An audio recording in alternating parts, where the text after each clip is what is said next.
Good morning, everyone. I, Sunita Naik, welcome you in your moral science class. Today, we'll enjoy an interesting story that is chapter number 3, The Fruit Trees. It is a story of a little girl, Sunita, who had a heart of gold, always ready to help others. We will see how she showed enthusiasm and by her wisdom eased out her family from a big stress. So let's begin. Sunita, who lived in a small village near Chennai with her mother and elder brother Vishnu. Sunita always wanted to help her family come what may. Though she had lost her father some time back, she never gave up or panicked in the face of trouble. The story begins with Sunita's sad and worried mother because she had to pay off the bank loan of rupees 10,000 within a month, which was taken to build their little brick house. Sunita kept thinking hard to find a way out, but 1 month was too short a time to pay off so much money. Their rice harvest wasn't enough to pay the debt, let alone feed themselves.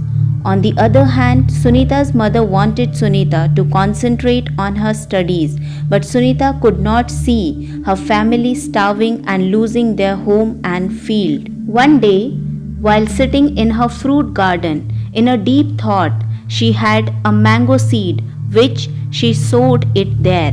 Sunita wanted to help her brother on the field and pleaded for the same, but all in vain. Then one day she hopped onto her brother's bicycle and pedaling down the bumpy trail that went to the market.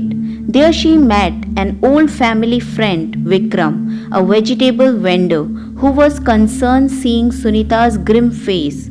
While expressing his inability to help Sunita, he reminded her of Mrs. Shankar, a rich lady who at times in the past had shown her interest in taking their fruit trees on lease, but Sunita's father had denied. This way, a month passed away, and it was the day when the bank manager was to come and take away everything they owned. Sunita could not see her teary-eyed mother and her sweating brother at the crops with scythe. Suddenly it seemed as if a light bulb had lit in Sunita's head. She raced towards Vishnu's bicycle, jumped on it and pedaled with all her might to Mrs. Shankar's house. Sunita offered Mrs. Shankar to mortgage the fruit trees for the next 5 years for rupees 10,000, to which Mrs. Shankar agreed readily. Sunita told her that the fruit trees were hers as her father had made a will on her name. Mrs. Shankar assured her that she will soon reach her house to hand over the money. Sunita was like on the ninth cloud. She happily raced to her bike and zoomed down the road.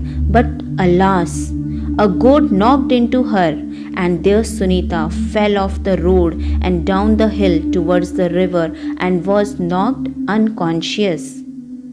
Sunita awoke and realized that she was in a hospital. She saw her mother, whom she apologized for taking the bike against her wishes. Mother patted her head and cracked the good news that their house was permanently theirs now.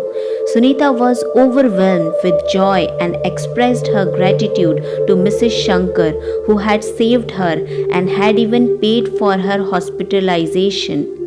For the next few couple of days, Sunita sat around the house, resting. Sitting in the garden, she notices a tall green plant which a few days back was just a mango seed, freshly sparkling with morning dew. Sunita then murmured to herself, just like the new green shoot, our life too seems to have sprung the first spring of hope. Their family was a happy family now. The message that the story conveys is that be positive. Wisdom and hard work leads to success. Remember students, when fate hands us a lemon, let's try to make a lemonade. That's all for the day. Stay home, stay safe. Thank you.